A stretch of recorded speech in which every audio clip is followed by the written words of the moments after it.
तो हमें यहां पे जो है वो पिक्चर ड्रॉ करना है लाइन स्पेक्ट्रम ऑफ हाइड्रोजन का।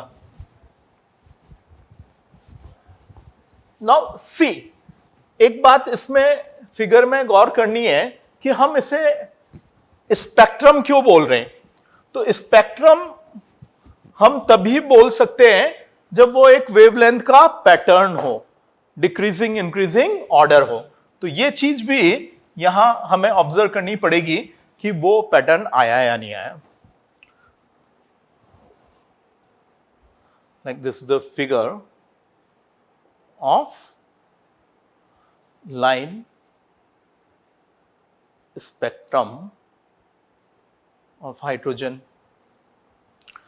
तो वेरियस एनर्जी लेवल्स हैं, n = 1, और अपन ने ये रिलेशनशिप भी देखा है कि H एटम में E2 - E1 is greater than E3 - E2 is greater than, and so on. तो जैसे जैसे हम ऊपर जाएंगे, वेरियस जो कॉन्जिक्यूटिव एनर्जी लेवल्स हैं, एक के बाद एक एनर्जी लेवल आ रहे हैं, उनका एनर्जी डिफरेंस हम कम करते जाएंगे। तो ये 2, थोड़ा कम किया 3, और थोड़ा कम किया 4, और थोड़ा कम किया 5, और थोड़ा कम किया 6, और ऐसे करते करते you can say this the infinite. Infinite से मतलब क्या है? Space outside the atom where the nuclear attraction does not exist. कोई इनफाइनाइट से ये मतलब नहीं कोई बहुत फार अवे चीज, यहाँ वो वैसी जगह से मतलब है, उस डिस्टेंस से मतलब है जहां न्यूक्लियर अट्रैक्शन वर्क नहीं कर रहा है। तो n = 4, 5 and 6।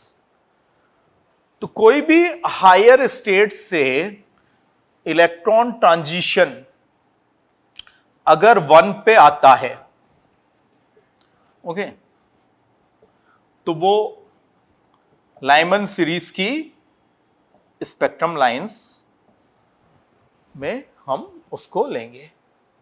What we call it? Lyman series. Okay, now let's see Balmer series कब कहलाएगी? हायर से ची कहां पे आ रहा है? 2 पे आ रहा है।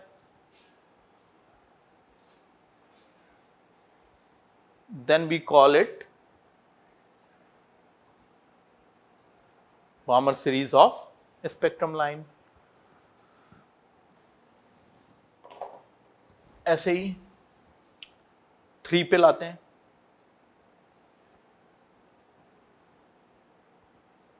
then we call it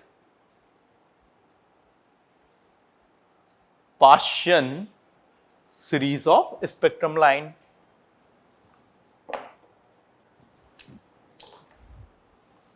Then this is bracket series when the electron transition is coming from some higher orbit to 4, और ये p fund जब 5 पे आ रहा है, ऐसे। अब जैसे मैंने आपको बोला था कि ये अगर स्पेक्ट्रम है तो यहां पे इस चीज को हमें ऑब्जर्व करना पड़ेगा कि ये लैम्डा का कोई पैटर्न है या नहीं है। इंक्रीजिंग डिक्रीजिंग लैम्डा इसमें पता चल रहे हैं या नहीं चल रहे हैं। पहली बात तो ये जो इधर है ये एनर्जी लेवल्स हैं, है ना, ये कोई लाइन नहीं है, ऐसे ही नहीं है E2 - E1 करके, ये एनर्जी ऐसे एनर्जी डिफरेंसेस है और एनर्जी का जो है वो स्केल है। तो पॉइंट ये है कि आप यहां देखो डेल्टा ई ज्यादा है, लाइमन की अपन ने ये वाली लाइन ली है। अब ये ज्यादा तो ये लैम्डा कम हो गया। कैसे? क्योंकि डेल्टा ई क्या होता है? SC/λ। H और C तो कांस्टेंट है, वो सबके लिए वही होंगे, वो दोनों कुछ कर रहे हैं। Now see here delta E इस लाइन के लिए मैं ले रहा हूं जो 2 से यहां आ रही है। Delta E is less, so lambda will be more. तो हो गया ना, स्पेक्ट्रम हो गया, लैम्डा का पैटर्न हो गया, इंक्रीजिंग डिक्रीजिंग के हिसाब से हो गया। अगर हम ऐसे जा रहे हैं तो ये वेरियस लाइंस के लिए लैम्डा बढ़ता जा रहा है, पहली चीज। दूसरा पॉइंट इसमें देखने का ये है कि मतलब जो है लाइमन है तो उसमें इलेक्ट्रॉन आ कोई भी हायर ऑर्बिट से रहा है, लेकिन आग सब में किस में रहा है, 1 पे। जिसकी पहली लाइन हो गई, सेकंड लाइन हो गई, थर्ड लाइन हो गई, फोर्थ हो गई, फिफ्थ हो गई। ये पॉइंट और यहां पे जो है वो ऑब्जर्व करिए। अब एक क्वेश्चन आता है कि जैसे H एटम में होता तो केवल 1 ही इलेक्ट्रॉन है,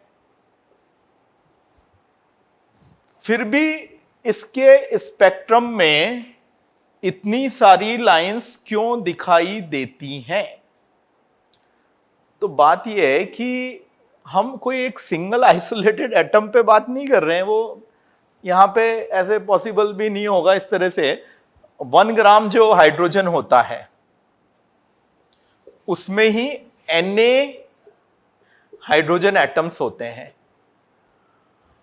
तो हम पॉसिबल ऑल कॉम्बिनेशंस की यहां पे चर्चा करते हैं, जितने भी हो सके। कुछ में ऐसा ट्रांजिशन हो जाएगा, कुछ में ऐसा हो जाएगा, कुछ में ऐसा हो जाएगा, ठीक है। मैच्योरिटी में जो ट्रांजिशन होगा वो वाली स्पेक्ट्रम लाइन बहुत ब्राइट नजर आएगी रिलेटिव टू जिसमें ज्यादा इतना वो पर्टिकुलर ट्रांजिशन नहीं हो रहा हो, वहां से वहां तक वाला इसमें नहीं हो रहा है, या ये वाला जा होता है तो ये ज्यादा ब्राइट नजर आएगी।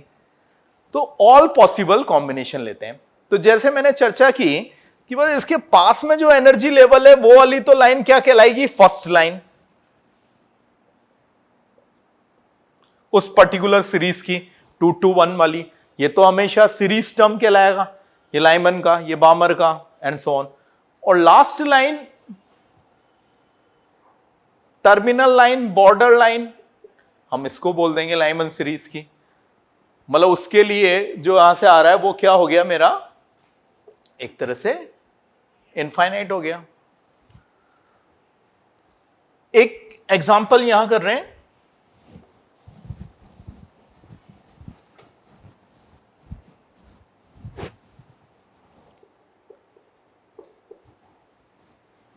In a sample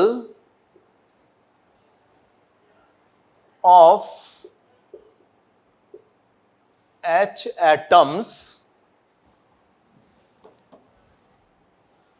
electron is in 5th excited state,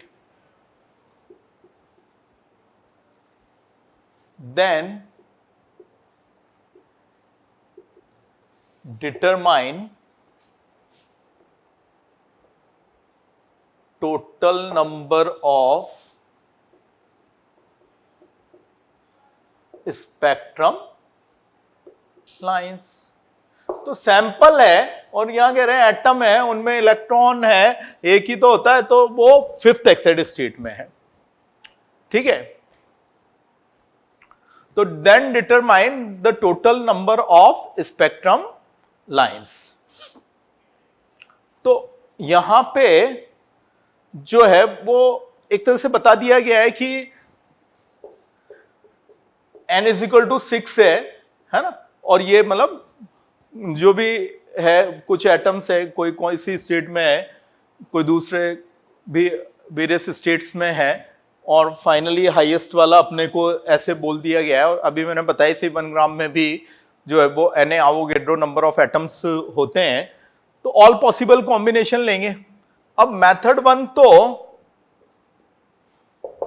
ये मेरा फिगर से ही हो गया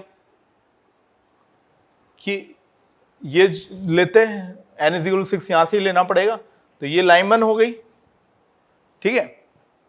5 4 3 2 1, n इज इक्वल टू ये 6 है, तो ये 15 हो गई।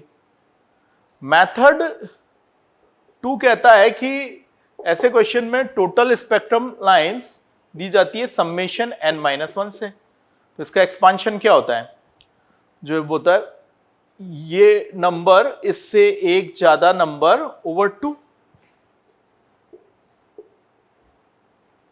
है ना।